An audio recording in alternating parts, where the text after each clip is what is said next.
بسم الله الرحمن الرحيم.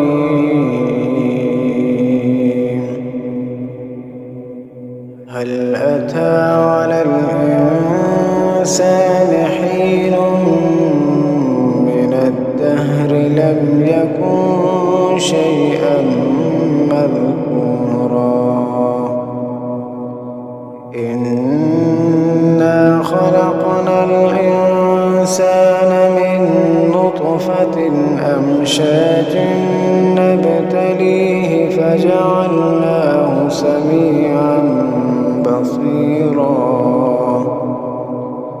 إنا هديناه السبيل إما شاكرا وإما كفورا. إنا أعتدنا للكافرين سلاسل وأغلالا وسعيرا. إن الأبرار يشربون من كأس كان مزاجها كافورا. عينا يشرب بها عباد الله يفجرونها تفجيرا. يوفون بالنذر ويخافون يوما كان شره مستطيرا. ويطعمون الطعام على حبه مسكينا ويتيما وأسيرا. إنما نطعمكم لوجه الله لا نريد منكم جزاء ولا شكورا. إنا نخاف من ربنا يوما عبوسا قمطريرا. فوقاهم الله شر ذلك اليوم ولقاهم نضرة وسرورا. وجزاهم بما صبروا جنة وحريرا. متكئين فيها على الأرائك لا يرون فيها شمسا ولا زمهريرا. ودانية عليهم ظلالها وذللت قطوفها تذليلا. ويطاف عليهم بآنية من فضة وأكواب كانت قوارير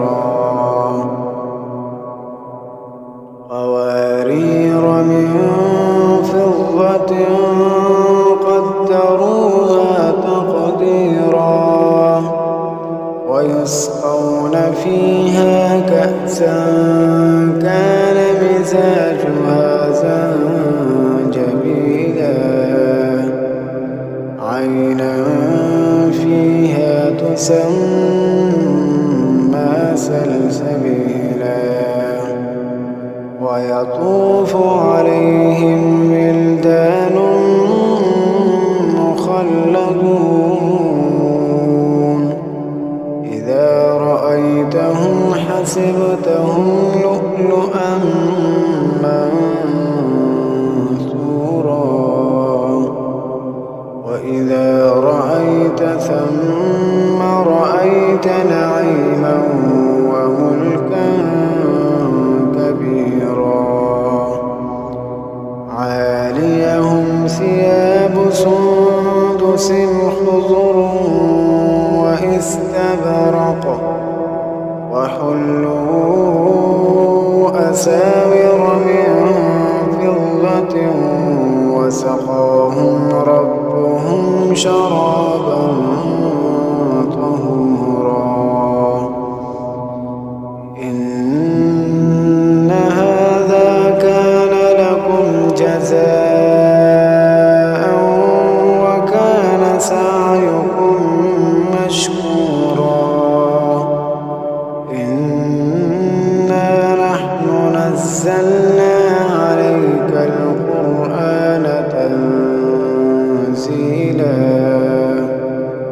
فاصبر لحكم ربك ولا تطع منهم آثما أو كفورا واذكر اسم ربك بكرة وأصيلا ومن الليل فاسجد له وسبحه ليلا طويلا إن هؤلاء يحبون العاجلة ويذرون وراءهم يوما ثقيلا نحن خلقناهم وشددنا أسرهم وإذا شئنا بدلنا أمثالهم تبديلا إن هذه تذكرة فمن شاء اتخذ إلى ربه سبيلا وما تشاءون إلا أن يشاء الله إن الله كان عليما حكيما يدخل من يشاء في رحمته والظالمين أعد لهم عذابا